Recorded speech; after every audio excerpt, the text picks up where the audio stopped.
5 أركان في الدين صوم وصلاة وزكاة حج والشهادتين شهادة أن لا إله إلا الله وأن محمد رسول الله إقامة الصلاة إيتاء الزكاة وصوم رمضان وحج البيت من استطاع إليه سبيلا شهادة أن لا إله إلا الله وأن محمد رسول الله لا أعبد في الكون إلا الله. Are you looking for a second-to-none school to enroll your child? Yes. As-Saada Success International School is your best bet. We teach in both English and Arabic languages, backing it up with a well-equipped modern library. We also offer computer classes and we also run Arabic Institute at the levels of Indadi, Ibtidai, Thanawi and Tahfiz al-Quran. School premises is conducive for learning and getting your child to school is highly affordable. At As-Saada Success International School, our goal is raising God-fearing children through qualitative education, high moral, and Allah's guidance. No wonder our motto is knowledge is power. As-Saada Success International School is located at number 20 Akilawan Street, Ijeshatedo, Surulere, Lagos. Ogun State Annex is situated at number 16 Pat Odumuyiwa Street, opposite Ultimate Filling Station, Iyana Yesi Ota, Ogun State. Telephone 080-288-57423 080-230-55224 081-796-00276. As-Saada Success International School, giving your child a brighter future. Nínú àwọn obìnrin tá a wá gbọ́dọ̀ fẹ́ tó yẹ pé máa di àdánwò nínú wọn ni alimanana aṣàdákọ alibarakọ la ilaha wọn kọ àmọ́ tí mo bá ti dárúkọ mẹ́ta yẹn ẹ máa lẹ̀ yókù mọ́ alimanana nínú àmì burúkú téèyàn fi gbọ́dọ̀ mọ̀ pé odò tí mo fẹ́ tẹsẹ̀ bọ̀ yìí àbí tí mo fẹ́ gbọ́n mi nínú ẹ̀yìn yẹpẹ́ ẹ̀bẹ̀ ò dá òun ni alimọ̀dánà obìnrin alẹ̀ tí támúnú aláṣàwòjì àdìsí àárín ní àmì àléhìn obìnrin tí máa ṣe fàárí lé ọkọ lórí pé mo kàn manage ẹni o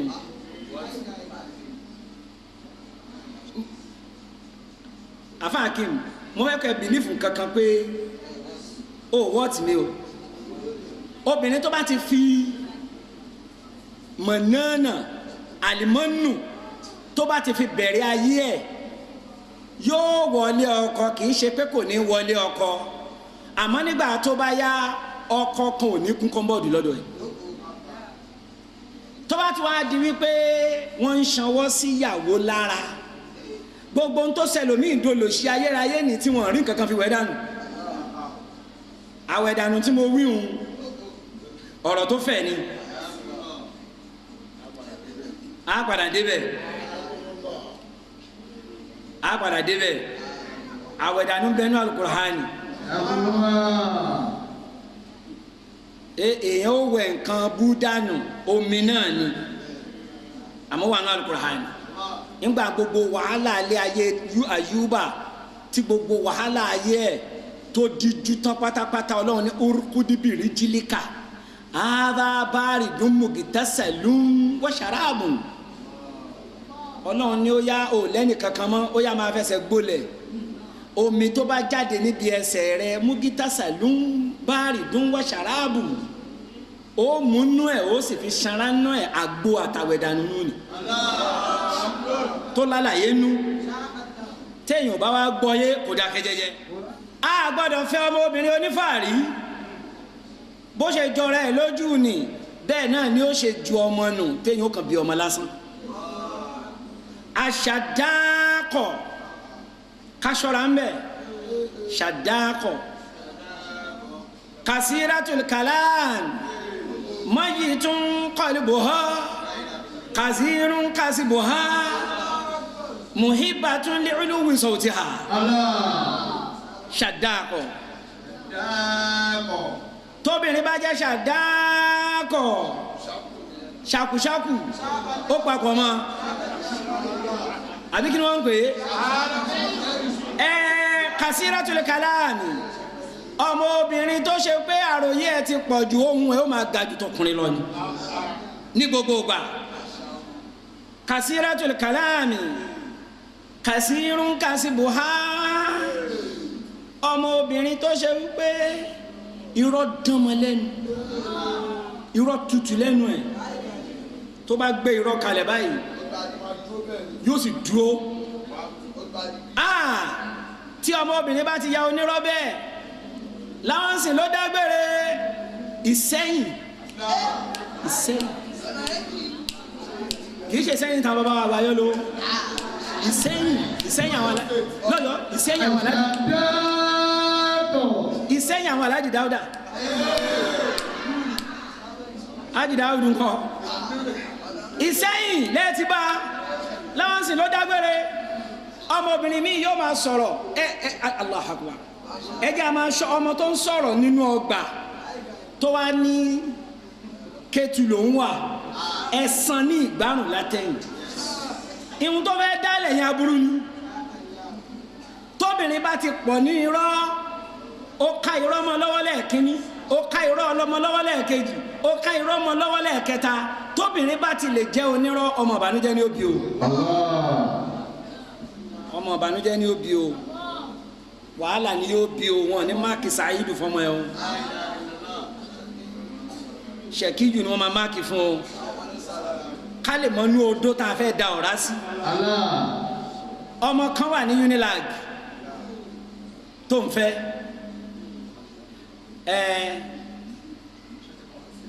ó wà okay in education side nígbà tó yẹ kó kàwé ọmọ Unilag ni ọmọ kan wá wà òun wá láti oko làlátẹ̀ òun sòdodo ọmọ Unilag jẹ́ onírọ́ ara kọ́ ló nídìí oríire ló nídìí ẹ́ńjìnì gẹ́gẹ́ la nídìí tọ́mọ obìnrin bá ti lè parọ́ tó bá ti jẹ́ onírọ́ àdánwò ni ìbànújẹ́ lè yóò kàn bẹ́ẹ̀ barako iya almagdubatu ala ta'am wa hiya allati tufdi yawmaha amama almir'at ọmọ obìnrin tó ṣe wípé látojú ọ̀nà látọ̀nà tó ti wà lọ́nà tó bá fẹ́ tọwọ́ bọ oúnjẹ yóò kọ́kọ́ fa apá aṣọ báyìí bismillahir rahmanir rahim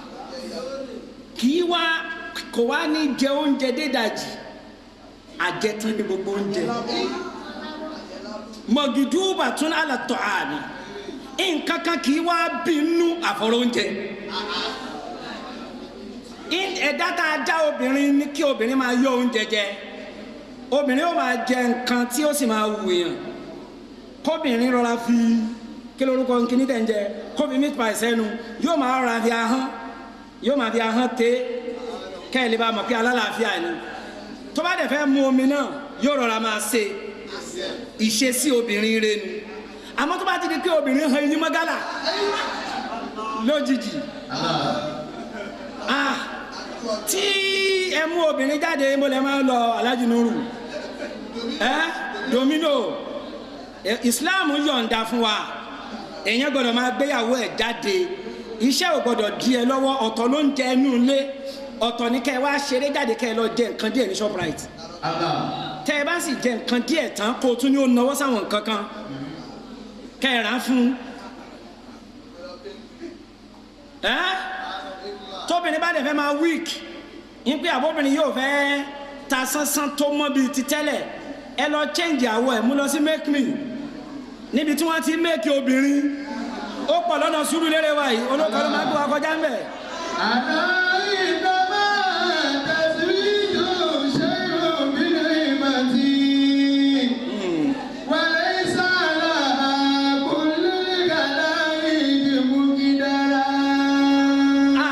Lórí ẹ̀ ọ̀nà jìn tóbìnrin bá ti lè jẹ nǹkan jù tóbìnrin bá ti lè jẹ́wọ́ bíà kò ṣeé fẹ́ èyàn ó fi ọ̀rọ̀ ẹnu èyàn á fi túnṣe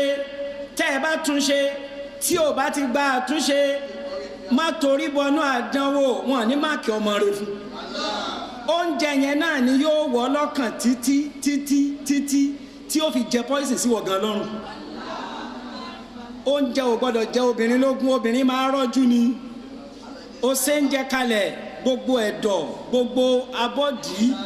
gbogbo ṣàkì wọn náà ló fi tẹ́sí ọbẹ̀ tán kọ́kọ́ tó dé last mina solihat last mina solihat.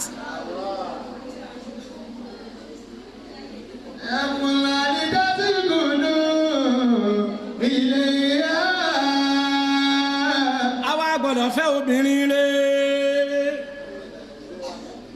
mẹ́ta yẹn náà tó a gbọ́dọ̀ fẹ́ obìnrin rẹ̀ tá a bá rí gbogbo àwọn ìdọ̀tí tá a rí pé obìnrin nù kú o obìnrin yẹn ó máa jẹ́ obìnrin dáadáa ó wá kulì tásìkò nù.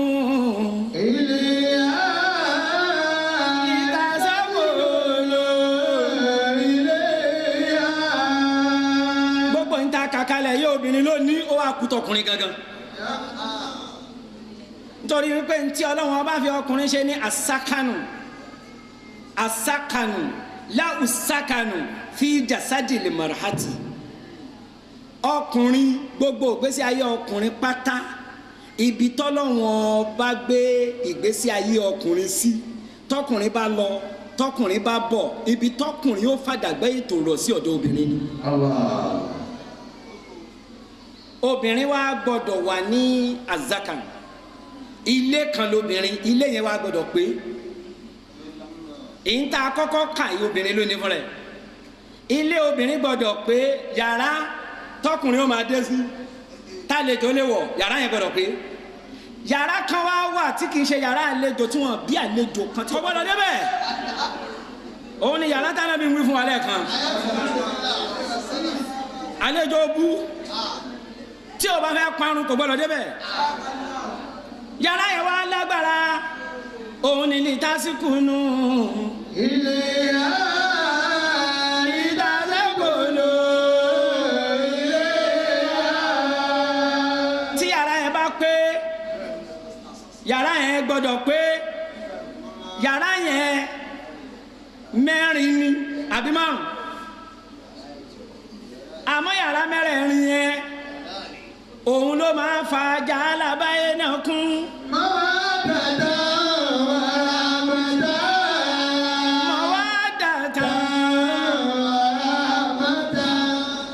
Yàrá yẹn gbọ́dọ̀ pé ní pípé tó yanjú.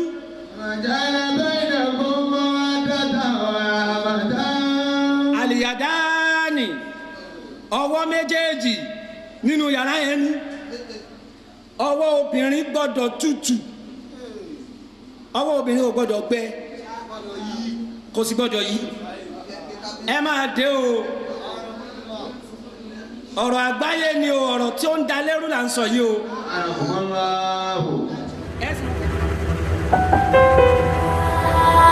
Are you looking for a second-to-none school to enroll your child? Yes, As-Saada Success International School is your best bet. We teach in both English and Arabic languages, backing it up with a well-equipped modern library.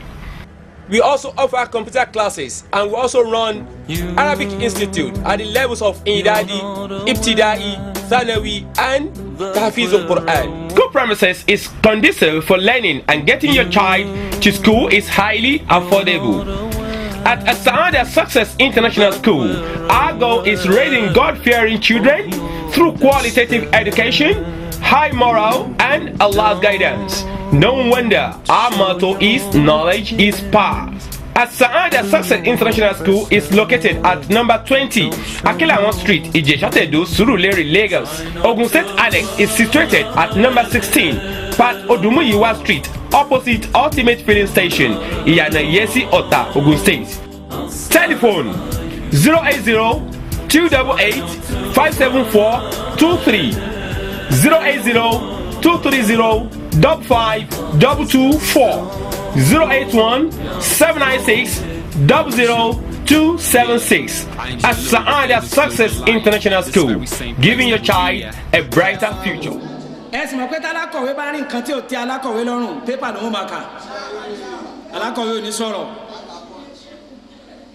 tálákọ̀wé bá rí wípé báwo ni ìyàwó òun ṣe rí yìí kò ní sọ̀rọ̀ á kàn bọ́ síta inú yàrá tó wọ̀ lákọ̀ọ́kọ́ tó jẹ́ yàrá àlejò ó ń gbóòórùn pampasì ọmọ tó ti pẹ́ ó wá tún kú pé kí ọkọ Islam yọ̀ǹda gbogbo nǹkan lèyàn gbọ́dọ̀ máa ṣe nìza hukum harisun lakum fa'atu harizakum anèṣí ìtùn Islam yọ̀ǹda kí obìnrin kó họ́ọ̀gì ọkọ ẹ̀ kó fẹnu sí lẹ́nu kó lọ́sẹ̀ mọ́ lẹ́sẹ̀ gbogbo nǹkan ni kó ṣe fún.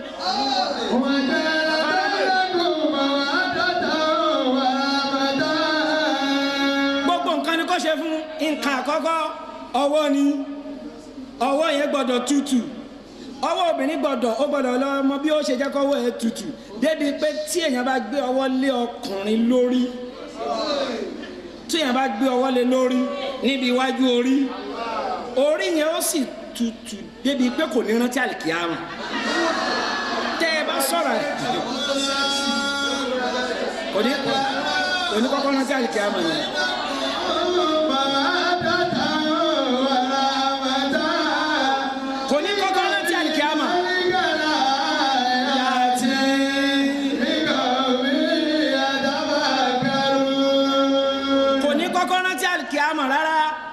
sọ̀rọ̀ alikiyama yóò ní a padà máa yanjú ẹ akáti ẹ̀ yanjú ayé yìí náà níbi tí ọwọ́ mi dáadé a tútù àmọ́ obìnrin gbé ọwọ́ sí yàn lẹ́ẹ̀kẹ́ ó dàbí ìgbà tí wọ́n fi ná jóyàn àdánwò ni ọwọ́ obìnrin gbọ́dọ̀ tútù àwọn mẹ́rin tí wọ́n kọ́yàwó wọn lẹ̀ láyé Umaru ẹ rí wípé ibi tọ́rọ̀ yẹn ti wọ́ wa náà rí tọ́lákúhùnà fi buyutihim àwọn obìnrin yẹn wà nílé wọn kúrò nílé wọn wá kọ̀ wọ́n lẹ̀ sínú ilé wọn dá sí wọn mọ́ wọ́n fi wọ́n lẹ̀ sínú ilé kálukú wọn béèrè pé kí ló dé tẹ́ ẹ kọ̀ àwọn ìyàwó yín tì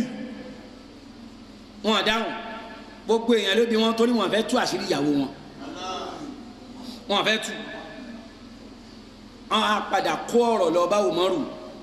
ẹnìkan ló gbé ọ̀rọ̀ yìí lọ bá Umaru pé àwọn ẹni báyìí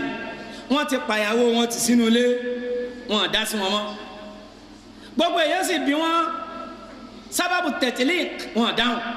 Umaru nìkan kó wọn wá wọn dé ẹni àkọ́kọ́ Umaru ní ma sábàbù tẹ̀tẹ̀lé kíkà lè sáwó jàtìkà kí ló dé tó kọ̀yàwó rẹ̀ lẹ̀ onímọ̀ tọ̀lákìtò háyà Maulana nkọ́lẹ̀ Umaru ní nkazabuta ufarriku ra'asaka an unukika iwájú mi ló ti máa sọ̀sọ́kúsọ tó bá parọ́ orí rẹ̀ ó kó lọ́rùn rẹ̀ ó ní mo kọ̀ mo pàtì lè annaha khabisatul yadayn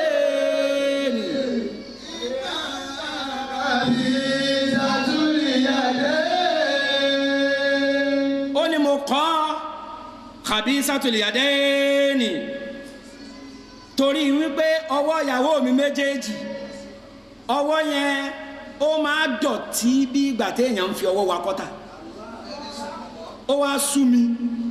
mo wá báwí kódà èmi náà tún máa torí ìsìláàmù yọ̀ǹda kéèyàn máa bá obìnrin tún ọkùnrin a máa bóbìnrin tè kánná ṣe obìnrin náà sì máa bá ọkùnrin tún èékánná ṣe òun ló fa tánàbì fi lọ sùn sórí ìtàn ìyá wa Aisha lánàá tánàbì sùn bẹ́ẹ̀ sallallahu alaihi wasallam tí gbogbo àwọn ìyàwó yòókù ní kí ìyàwó Fatima kí wọ́n bá wọn pe òjíṣẹ́ bọ́ tàpé kànábì ṣe déédéé láàrin àwọn gbogbo àwọn làwọn ranjú kalẹ̀ táwọn ṣojú hóyíhóyí látàárọ̀ lànàbì ti wà lọ́dọ̀ Aisha ṣé tàwọn náà gbé ni. ńgbà Fatima ó jáde tó dọ́dọ̀ ànábì àti sọ́lá nàbà ńgbà ó dọ́dọ̀ ànábì ní Fatima nírú fàájì yìí fi mísìlẹ̀ ha sì nínú sí ha irú fàájì yìí ló wá jíṣẹ́ nírú àsìkò yìí ó wá fẹ́ jíṣẹ́ padà ànábì wá béèrè lọ́wọ́ ẹ̀ pé àtúhì bí nàmọ́ òhìbù ẹni tí mo bá ń fẹ́ ṣé wọ Fatima fẹ́ Fatima ní ntẹ̀ bá fẹ́ mo fẹ́ ànábì ní ìní òhìbù Aishata fa ìbí hali fa ahìbíyá lè mò ń fẹ́ràn Aisha ìṣòrí ibi tí mo wà yìí tutù ó ṣe wẹ́lo ìwọ náà máa bá ń fẹ́ràn ni Fatima ni àná àhàbábùtù ha èèyàn gbọ́dọ̀ máa báyàwó ẹ̀ ṣe nǹkan kọ́kọ́ máa báyàwó ṣe nǹkan lára kíyàwó náà máa bọ́kọ ṣe ẹni tí ọwọ́ ẹ̀ rí pálapàla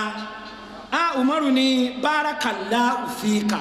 fi tatilika khabisati liyadaini ẹni ẹlẹ́ẹ̀kejì ǹjẹ́ kí ló dé tí wọ́n fi kọ̀ ìyàwó rẹ̀ lẹ̀. Inna zawjati wasiqatul ibtaini. ẹni ẹlẹ́ẹ̀kejì ní ntí mo rí ìyàwó tèmi khabisatu rijlaini. Inna zawjati wasiqatul rijlaini. ntí mo rí ni pé ìyàwó tèmi àrìjìlẹ́yìn ẹsẹ̀ méjèèjì gbogbo èékánná ti jẹ tán ọkùnrin mi náà làdánwò tó jẹ́ kí èékánná ìyàwó ẹ̀ jẹ́ o pẹ̀díkíọ̀ mẹ́díkíọ̀ wà ńlẹ̀ o amẹ́ni tí ò fowó ọbẹ̀ ẹlẹ̀ ṣóun ní ò fowó Allah ẹni tí máa jí jáde nídàájí kùtùkùtù yóò wá wọlé ní alẹ́ pátápátá yóò wá fi ohun eékún wọlé àbí ohun kókò ìkókò tí ò ṣe é béèrè kankan lọ́wọ́ ẹ̀ ó níyàwó tèmi khabisatu rijlain tó bá gbẹ́sẹ̀ tí ń bá ń wo ẹsẹ̀ ìyàwó mi lórí bẹ́ẹ̀dì àfi bí ẹsẹ̀ pẹ́pẹ́yẹ tó ń ṣàárẹ̀ ó ní kíní ìwà sú mi ló jẹ́ ń pàtì sẹ́gbẹ́ kan ẹ̀yin obìnrin gbogbo iṣẹ́ kan tẹ̀yàn bá ń ṣe àbí tẹ̀yàn bá lọ ń rò pé òun ti pẹ́ ńlé ọkọ ń pé ńgbà tóun ti wá pẹ́ yìí ẹsẹ̀ ń gbọ́dọ̀ gíràn tẹ́sẹ̀ ẹ bá gíràn mọ́síná sùlásá rúbá lẹ́ẹ̀kan náà ẹsẹ̀ ò gíràn kò ní kéèyàn má ṣe mọ́síná o lórí ẹ̀yin ọmọ kí ó kẹ́ máa ṣùgbọ́ o bẹ́sẹ̀ ò bá gíràn náà kò ní kéèyàn má ṣe kò sí kéèyàn má ṣe sùlá àti rúbá bẹ́ẹ̀yàn bá wá rí pàgbára àwọn òkàfà wá ìdà yẹn gan ìwọ gan mójútó rẹ̀ Umaru ní barakallahu fi ẹni ẹlẹ́ẹ̀kẹta ó níyàwó tèmi khabisatul ibtaini ìyàwó tèmi khabisatul aw wasiqatul ibtaini abíyá ìyàwó mi méjèèjì Aláàfin làbí àyàwó mi yàtọ̀ sí ààfin Ọ̀yọ́ ó jẹ́ ààfin bólà la ilaha illallah àárín tá a gbọ́dọ̀ mójútó ni o khabisatu wasiqatul ibtaini ẹni ẹlẹ́ẹ̀kẹrin ó ní àmà sáwọ́játì ẹ̀rí àwọ̀ tèmi fawasiqatul farijayn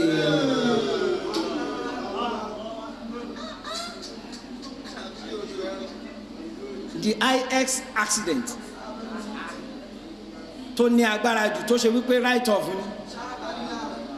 ni nítorí pé ibi tọkùnrin fẹ́ sinmi sí náà nu ẹni ẹlẹ́ẹ̀karùn-ún márùn-ún ni wọ́n Farijaini ń èmi ò ní tu àmọ́ ńgbà tí wọ́n ti lè hó ẹ̀ tí wọ́n ti ń jẹ́ bẹ́ẹ̀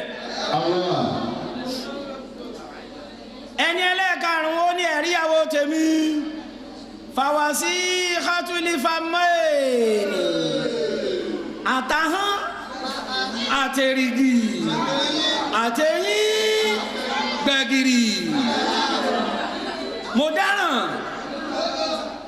Umaru níbẹ̀ mi náà bá dáràn rú ẹ̀ ń kọrú obìnrin bẹ́ẹ̀ lẹ̀ fàwásí khatu famaini ibi kankan ò ṣe taste kéèyàn tẹ̀ fẹ́ kíìsì ìyàwó ẹ̀ lẹ́yìn ìṣínú pé èèyàn ṣínú tán ẹ̀ka ṣámú tán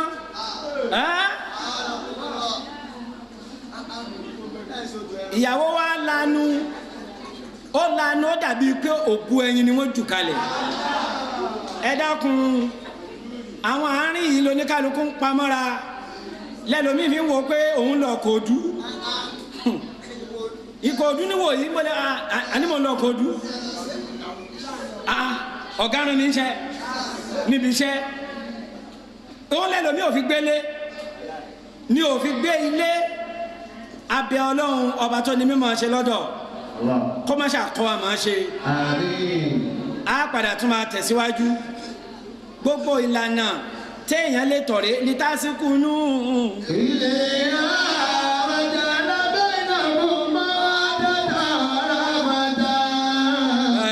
ìnáwó ìlànà àyàtì ìkàwé alábàgàrú. tí gbogbo eléyìí bá pé màwá dátà ìfẹ́ àwa dé wàràmàtà ibi tí kù sí ibi tóbìnrin kù sí àwọn méjèèjì á wá láàánú ara wọn lórí ẹ̀ àmọ́ àwọn àárín yìí ò ṣe é láàánú èèyàn lórí ẹ̀ àkòṣe láàánú èèyàn kí wá pé tán ọkùnrin ò ní pé obìnrin ò ní pé àmọ́ tá a bá yanjú àwọn tá a kà kalẹ̀ yìí mawadda ìfẹ́ á dúró rahamatan àánú á wá dúró ọmọ tọ́lọ̀ ń bá fi ṣe wọ́n láàánú gan ráàmọ̀tá náà ni ó tún máa wá jẹ eléyìí ni kí oníkálukú wá lọ dì mú gbogbo wa pátápátá inú ilé wa ò ní bàjẹ́ o ayé àwọn ọmọ wa ò ní dojúrú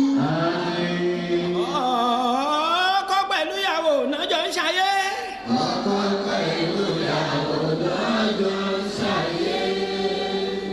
inú ilé wa ò ní dàrú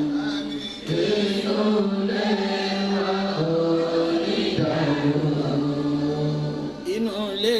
wa kò ní bàjẹ́. inú ilé wa kò ní bàjẹ́. inú ilé wa kò máa ní dàwó. inú ilé wa kò máa ní dàwó. lẹ́yìn ìgbéyàwó tó lóyìn ládùn. lẹ́yìn ìgbéyàwó tó lóyìn ládùn. ìdílé méjèèjì yà ò ní sunkún. ìdílé méjèèjì yà ò ní sunkún. lẹ́yìn ìgbéyàwó tó lóyìn ládùn. ìdílé méjèèjì yà ò ní sunkún. Are you looking for a second to none school to enroll your child? Yes, As-Sa'adah Success International School is your best bet. Telephone 080-288-574-23 080-230-55224. As-Sa'adah Success International School, giving your child a brighter future. بني الإسلام على خمسة أركان في الدين صوم وصلاة وزكاة